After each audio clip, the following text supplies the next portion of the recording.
काँग्रेसचे एकनिष्ठ नेते म्हणून राज्यभर ओळख असलेले प्रदेश काँग्रेसचे उपाध्यक्ष आणि करवीरचे आमदार PN पाटील यांची आज पहाटेच्या सुमारास प्राणज्योत मावळली।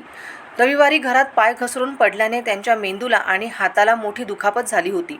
यानंतर कोल्हापुरातील एक्स्टर आधार रुग्णालयात यांच्यावर शस्त्रक्रिया पार पडली होती। मात्र ही शस्त्रक्रिया झाल्यानंतर त्यांच्या प्रकृतीत सुधारणा होत नव्हती। गेले 2 दिवस त्यांच्यावर अतिदक्षता विभागात उपचार सुरू होते। मात्र आज अखेर त्यांची प्राणज्योत मावळली असून राजकीय वर्तुळावर हळहळ व्यक्त करण्यात येत आहे।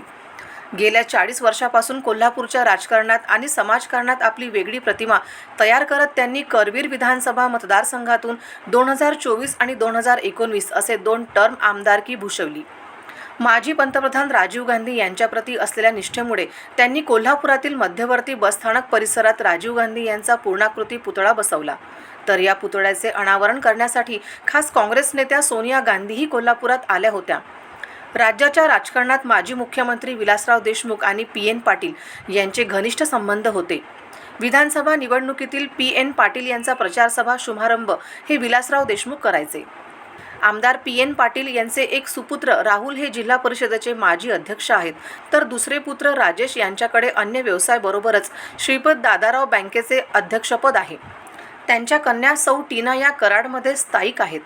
आज PN पाटील यांच्या निधनामुळे करवीर मतदारसंघासह जिव्हाळ्यावर शोककळा पसरली आहे। ठळक घडामोडींसाठी देशोन्नती न्यूज चॅनलला सबस्क्राइब करा आणि बेल आयकॉन प्रेस करा। मुंबई, पुणे, नागपूर, मराठवाडा असो का विदर्भ, राजकीय, सामाजिक, शैक्षणिक क्षेत्र असो का क्रीडा, सर्वच घडामोडीचे विश्लेषण पाहायला विसरू नका। फक्त देशोन्नती न्यूजवर।